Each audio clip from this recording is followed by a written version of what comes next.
Thank you. Thank you. Friends, this is, as I said, further to the briefing that was provided yesterday and some of the updates that have been provided by Colonel Qureshi and Wing Commander Singh.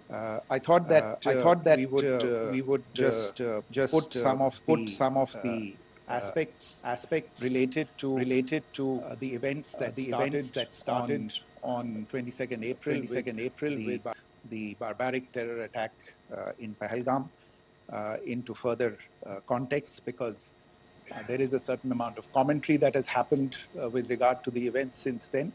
And more than the commentary, there has been a lot of disinformation that has been directed at us from across the border.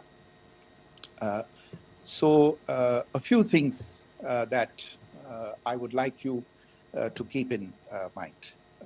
First of all, there is mention on all sides of escalation.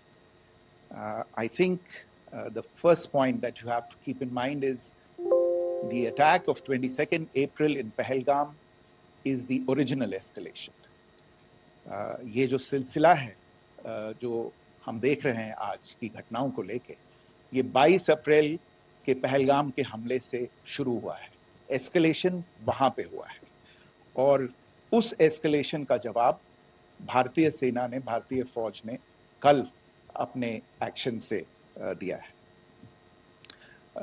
Secondly, I want to invite your attention to the involvement of the group calling itself the Resistance Front in these attacks.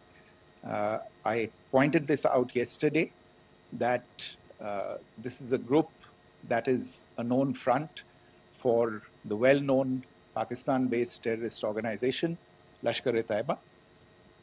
The group has been reported earlier. I mentioned to you about the Indian authorities providing information to the UN 1267 Sanctions Monitoring Committee.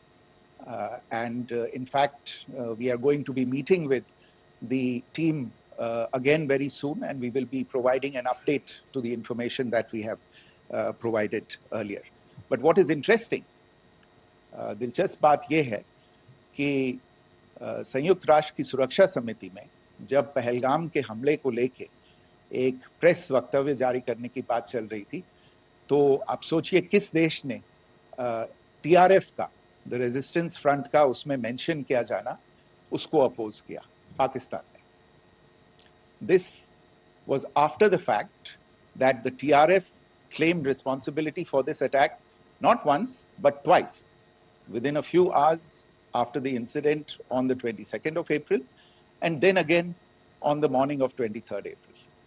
And it is perhaps only after the full gravity of the incident was realized by its masters and handlers across the border that it was managed to back off from this claim. Obviously, that retraction doesn't convince anybody. तीसरी चीज जो मैं आपसे कहना चाह रहा था, और कर्नल कुरैशी और विंग कमांडर सिंह ने कल भी बड़े स्पष्ट शब्दों में और आज भी आपसे ये बात साझा की है. जो भारतीय रिस्पॉन्स है वो नॉन एस्केलेटरी है, प्रिसाइज है, सटीक है, मेजर्ड है और कंसिडर्ड है. Our intention has not been to escalate matters. We are only responding to the original escalation, as I said, and our response has been targeted, precise, controlled and measured.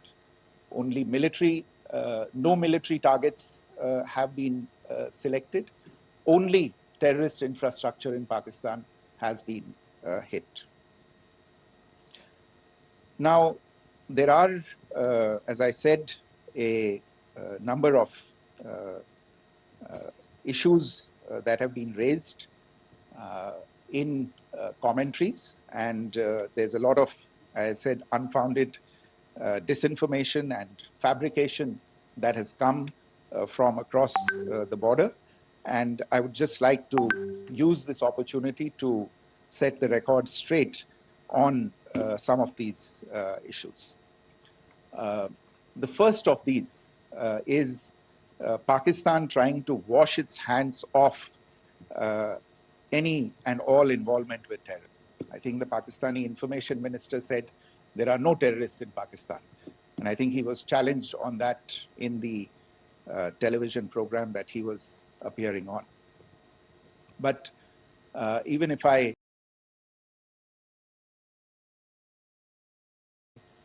partially repeat myself from yesterday, I think Pakistan's reputation as the epicenter of global terrorism is rooted in a number of instances where concrete evidence is available, not just to India, but to governments and authorities and agencies around the world. There are several terrorist attacks around the world where Pakistani fingerprints have been found. I don't need to belabor the point with regard to this audience about where Osama bin Laden was found and who called him a martyr. Pakistan has also for decades pursued cross-border terrorism into India with impunity. And as I said yesterday also, in order to deliberately mislead the international community, they claimed that the terrorist Sajid Mir was dead. They came under pressure, and Sajid Mir was then brought back to life, arrested, and is now apparently in Pakistani custody. Pakistan is also home to a very large number of UN proscribed as well as UN proscribed terrorists, as well as terrorists proscribed by a number of other governments in the world, including, of course, the Lashkar-e-Taiba and the Jaish-e-Mohammed, as well as their leaders, Masood Azhar and Hafiz Mohammed Saeed. आपने देखा होगा हाल ही में पिछले ही कुछ दिनों में पाकिस्तान के रक्षा मंत्री और उनके पूर्व विदेश मंत्री दोनों ने इस बात को माना है कि पाकिस्तान का ऐसे ग्रुप्स के साथ जो रिश्ता है वो क्या रहा है. Both the defense minister and the former foreign minister of Pakistan, I think they've done a more eloquent job of this than I could ever do in terms of describing. You've got the exercise plan, the skincare plan, but when's the last time you took care of your brain? Anxiety, brain fog, memory loss. This class will teach you science-backed ways to combat these issues so they don't take over your life. What is the biggest threat to our brain health? High levels of stress and anxiety. If you're stressed while you are eating a meal, it will be as if you ate 104 more calories than you actually did. There's a lot of hype right now about getting enough sleep. That hype is absolutely 100% correct. No matter what age you are, we are able to. Whether it be Mumbai in 2008, in Pathankot in 2016, or many others. But in particular for these two attacks, India had offered to cooperate. India provided forensic evidence and urged Pakistan to bring the perpetrators of these attacks to justice. We, in particular with regard to the Mumbai attacks of 2008, where a Pakistani Lashkar-e-Taiba terrorist was captured alive, India provided extensive information and evidence related to the involvement of Pakistani terrorists in this attack. Cases were registered, but you are all aware that these cases have not progressed despite the formation of judicial teams, etc. And Pakistan has consistently stonewalled all efforts to move the investigation along. In fact, with regard to the Pathankot attack as well, a joint investigative team was formed we gave access, unprecedented access, I should say, to Pakistani team to the site of the attack. Details of call records data and DNA, etc., were shared with Pakistan. We had shared with them details related that we had been able to access to the addresses of terrorists. We presented evidence against the office bearers of Jaish-e-Mohammed who had conspired in the attack, and the handlers of the terrorists who facilitated them and guided them in. But there has been no movement on this. So in all of this, I think the experience has not been positive, and it certainly doesn't give us the confidence now to take at face value Pakistani assertions of wishing to participate in a joint investigation. These are just delaying tactics. These are just stonewalling tactics.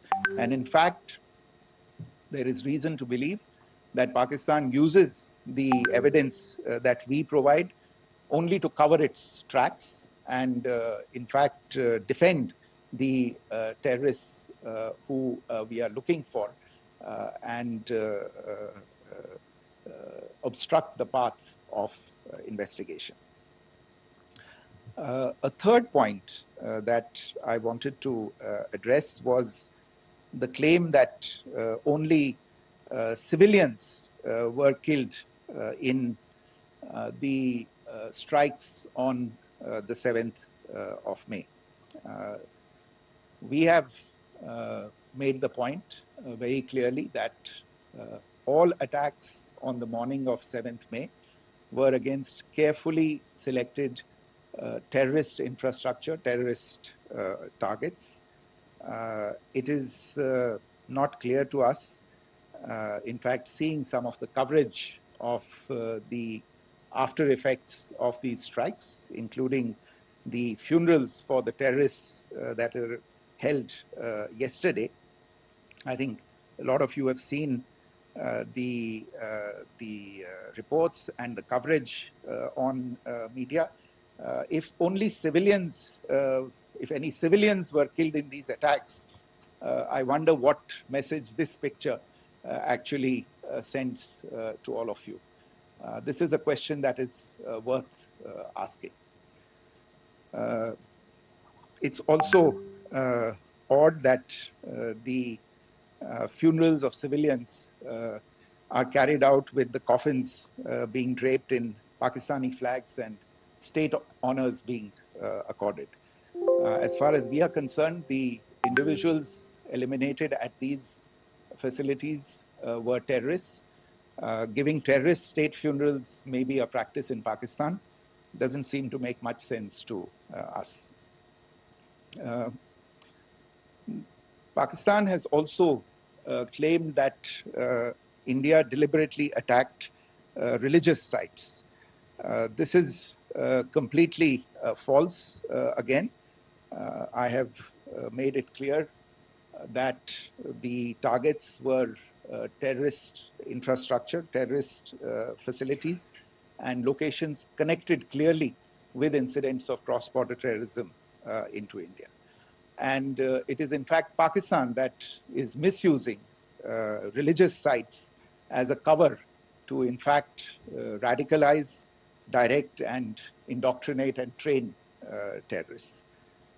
In fact, contrary to what Pakistan is claiming, yesterday Pakistan launched a targeted attack on the Sikh community in the state of Jammu and Kashmir, hitting Gurdwara in Poonch and the homes of Sikh community members, which came under attack.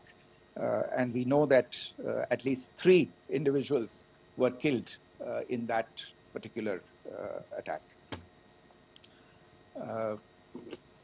Pakistan is also making attempts to, in fact, just to add to this point, the retaliatory action that Pakistan has taken, in fact, is impacting civilians. I showed you the picture of the Gurdwara and the Sikh community members who were killed in this.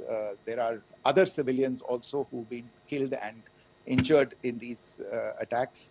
In fact, since yesterday morning, a total of 16 civilians have been killed and 59 others have been injured in the attacks by Pakistan.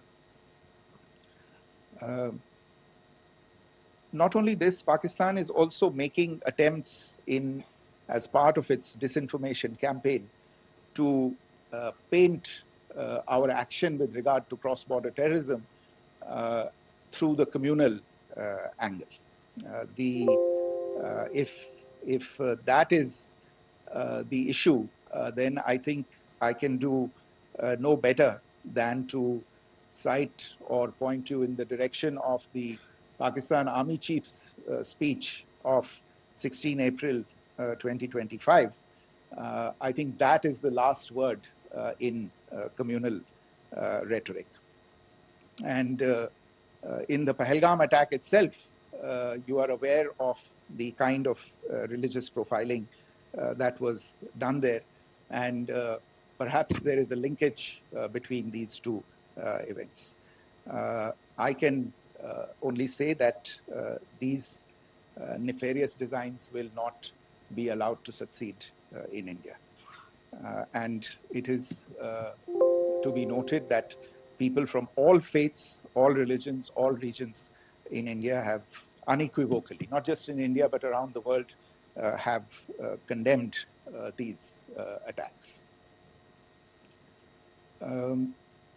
The Pakistani claims of now responding to India's strikes of the 7th of May. As I said right at the outset, it is India which is responding. The original escalation was by Pakistan on the 22nd of April. We are the ones who are responding to that escalation with the action that was taken yesterday morning. And again, I would like to emphasize that the action was restrained.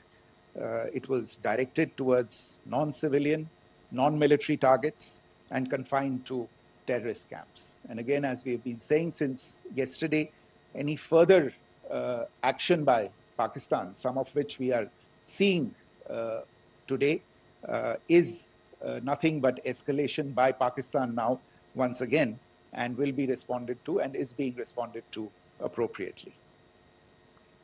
One point that I wanted to also address was the allegations to the targeting of a dam, the Neelam Jhelum project in Pakistan-occupied Kashmir.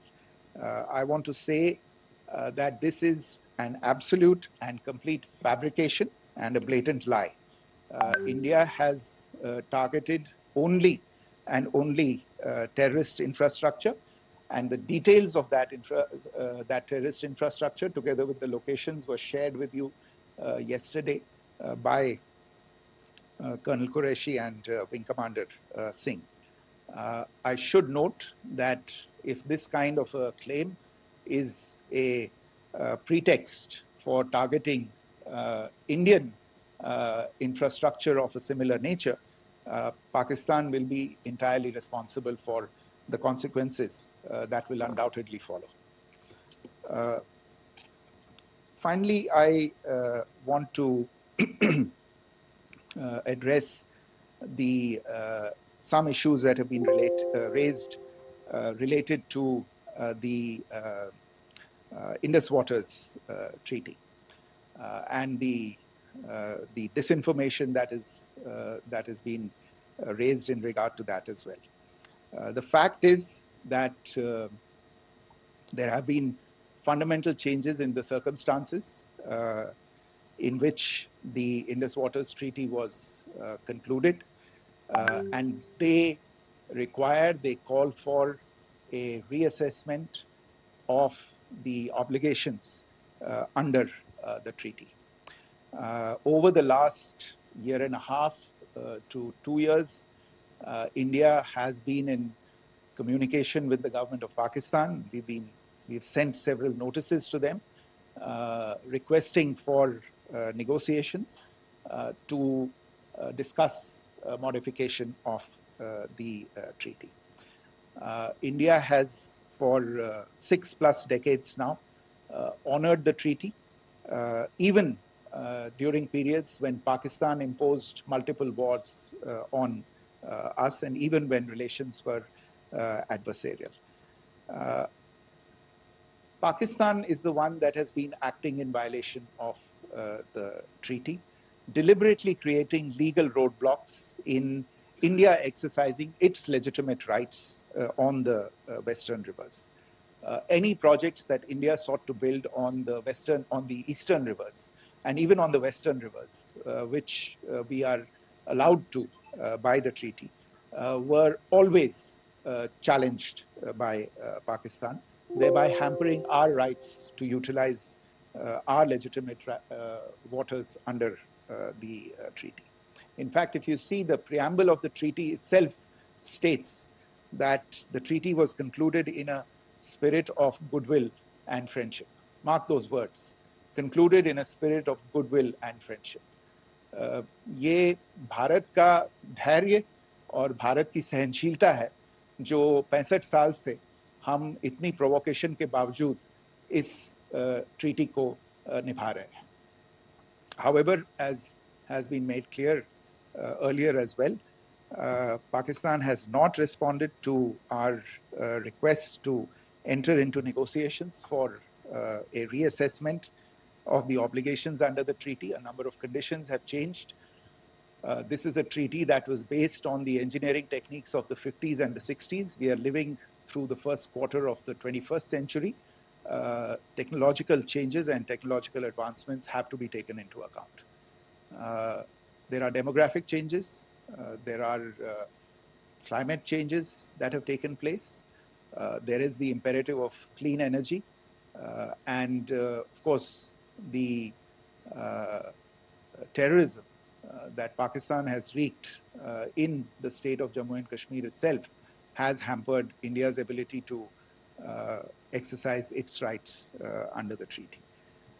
Pakistan's persistent refusal to respond to our requests to enter into government-to-government negotiations on the modification of the treaty is, in a sense, itself a violation of the treaty. And therefore, India has taken the step of putting the treaty in abeyance until Pakistan abjures irrevocably its support for cross-border terrorism. Maybe I'll stop there. I mentioned earlier yesterday as well that this is an evolving situation. I would therefore ask all of you to be considerate and restrained. It will not be possible for us or my colleagues from the armed forces to share operational details at this point in time. Beyond that, if you have any questions, may I have time for only a few, and I'll try to answer those questions. Okay, I give the floor to Rishabh. On Secretary, good evening. This is Rishabh from Times Now. I just wanted to understand, as per the press release that has been released earlier today, it says that we have successfully hit at the air defense of Lahore. Does it give our forces a better chances if in case of further escalation? And are there other air defense places as well at strategic location that were targeted? Rishabh, you are violating the first rule that I set out at the end of my remarks. The press release that has been issued by the Ministry of Defense today speaks for itself. It is related to operational matters. It's been released by the Ministry of Defense. As more information becomes available, it will be released at the appropriate time. Once again, please don't go into operational details at this point in time, because this is a constantly evolving situation. Yeah, go ahead. Foreign Secretary Smita Sharma, just wanted to ask, the Pakistani Minister Ishaq Dar in an interview has claimed that the national security advisors of India and Pakistan have spoken to each other, if you could confirm or deny, and is complete severance of diplomatic ties with Pakistan also on the table? I have no information with regard to contacts between the two national security advisors. Insofar as diplomatic relations are concerned, you've seen the steps that were announced in response to the following the meeting of the Cabinet Committee on Security on the 23rd of April. There are no further steps that are under consideration at this moment in time. Here, go ahead. Foreign secretary, मेरा नाम मनीष है, मैं TV9 Bharatvarsh से हूं, और आपने खुद ही बताया कि कितना मिस इन्फॉर्मेशन क्रॉस बॉर्डर से आ रहा है, बल्कि ऐसा लग रहा है जैसे पाकिस्तान के प्राइम मिनिस्टर और डिफेंस मिनिस्टर तक भी प्रोपेगेंडा करने में मिस इन्फॉर्मेशन में आ गए हैं। वो कई बार तो ये तक दावा करते हैं कि हम 3 राफेल हमने गिरा दिया, इतने हमने मिग गिरा दिए, और जब उनसे पूछा जाता है तो वो कहते हैं कि सोशल मीडिया में हमने ये सब चीज़ें देखी थी। तो अगर आधिकारिक तौर पर अगर आप कुछ कह सकें इस पर, ताकि उन्हें भी समझ में आए कि इस तरह के प्रोपेगेंडा नहीं चलने वाला है। देखिए, जब सही समय होगा तो आधिकारिक तौर पे इसके बारे में सूचना दी जाएगी, लेकिन जो आपका प्रश्न है कि प्रधानमंत्री और उप प्रधानमंत्री और विदेश मंत्री, उनके रक्षा मंत्री इस तरह की बातें कर रहे हैं, तो इसमें अचरज की कोई बात नहीं है। आखिरकार ये एक देश है जिसने अपना इसका जन्म लेते ही झूठ शुरू हो गया था। 1947 में जब पाकिस्तानी फौज ने जम्मू कश्मीर पे दावा बोला, तो उन्होंने किसी ऐसे वैसे व्यक्ति से नहीं, संयुक्त राष्ट्र से झूठ बोला कि हमारा कोई लेना देना नहीं है इससे, ये लोग जो गए हैं वो तो कबायली हैं। वो तो जब हमारी फौज वहाँ पे पहुंची और UN के लोग, संयुक्त राष्ट्र के लोग खुद वहाँ पे पहुंचे, उन्होंने देखा कि वहाँ तो पाकिस्तानी फौज घुसपैठ करके आ गई है, उसके बाद पाकिस्तान को मुंह की देखनी पड़ी और उनको मानना पड़ा कि हाँ, उनकी फौज वहाँ पे कुछ समय से पड़ी हुई है। तो ये जो यात्रा है एक तरह से 75 साल पहले शुरू हो चुकी है, तो I am not surprise that this kind of disinformation is being indulged in. Yeah. Siddhant. So Siddhant from Beyond. Sir, we have seen a lot of negative comments coming from the Pakistani military of escalation. If tomorrow there is an escalation, there are strikes, we know one attempt has been thwarted, what will be the Indian response to those attempts of creating more escalation? Because it is looking like it's going towards more escalation. And my second question is, are any other world powers, essentially the P5 countries, the West Asian countries, reaching out to de-escalate the current situation? Look, on escalation, we've already made our stance clear. I mean, there are 2 basic points. First of all, it is Pakistan that escalated on the 22nd of April. We are only responding to that escalation. And then what we have said yesterday and what my colleagues have said today, that now if there is an attempt at further escalation by Pakistan, it will be responded to in an appropriate domain. And therefore, the choice is entirely that of Pakistan to make. As to your second question, I don't think I can do better than to point you in the direction of the statements that are being made from practically every chancellery in the world and the sentiment that they are carrying.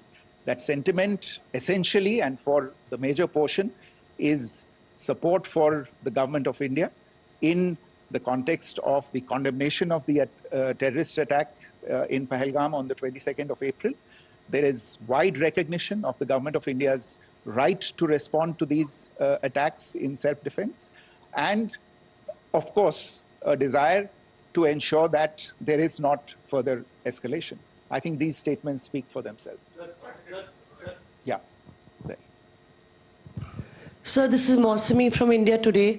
Now, in the all-party meeting, we have learned that the defense minister has said that, in the operations in Sindoor, almost 100 terrorists were killed.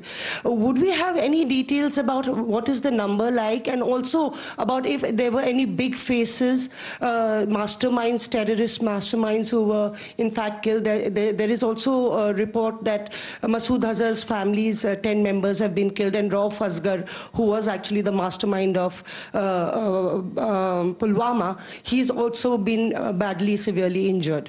I don't have information at this point in time to share with you on these issues. But as I said, I think, there is so much information out there on television, in the news media, in social media, that it sometimes looks like a long time has passed since this. Please understand that slightly over 36 hours only have passed since this operation was undertaken. Let us have some patience. Information will come out. It will be shared in due time. Shruti. Thank you, Foreign Secretary. Shruti Ranjan from Bloomberg. Sir, could you give us any understanding whether India has moved the IMF or the World Bank to kind of, sensitize them about the the bailout that Pakistan has, and the kind of stuff that the Pakistan government is doing? Look, we have an executive director at the IMF. Tomorrow there is a meeting of the board of the IMF, and I'm sure that our executive director will put forward India's position. The decisions of the board are a different matter. The process through which they are made. But I think the case with regard to Pakistan should be self-evident to those people who generously open their pockets to bail out this country. And since you are from Bloomberg, I think you would have the data on how many IMF bailout programs have been, very good, thank you, have been sanctioned in the space of the last 3 decades. And I think you would also have an idea of how many of those programs have actually reached successful conclusion. Probably not many. So I think this is a decision that board members have to take.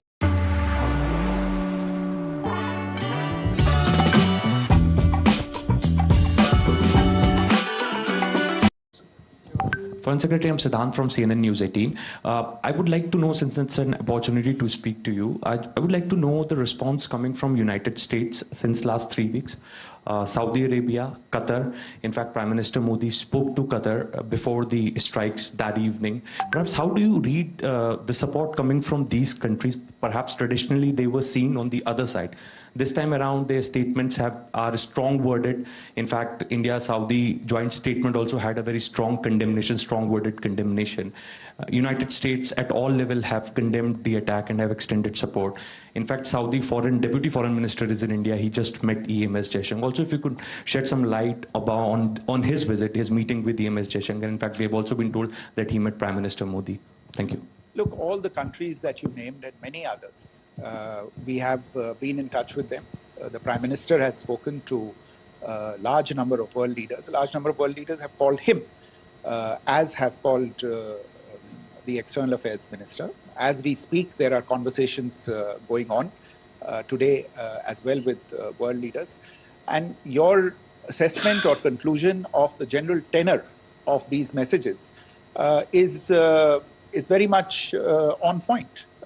And I think this is a recognition of the fact, firstly, of the barbaric nature, the unprecedented nature and character and features of the attack in Pahalgam, and a recognition of India's right to respond to this, and also a recognition of the fact that in responding, we have been nothing but responsible and have done so in a restrained, in a measured, and in a non-escalatory manner. I think that counts for something. People have taken that into account, and that is what is explaining the kinds of reactions that we are seeing. And we appreciate the sentiments and the statements that have been made by the vast majority of world leaders. Yes, the Saudi Minister of State for Foreign Affairs is in Delhi. He had a meeting with the External Affairs Minister earlier today. I don't have further details at this moment, but if there are details, the ministry will share them at some point with you. Thank you. I think that's all we have time for today. We'll join you again soon. Thank you all. Thank you.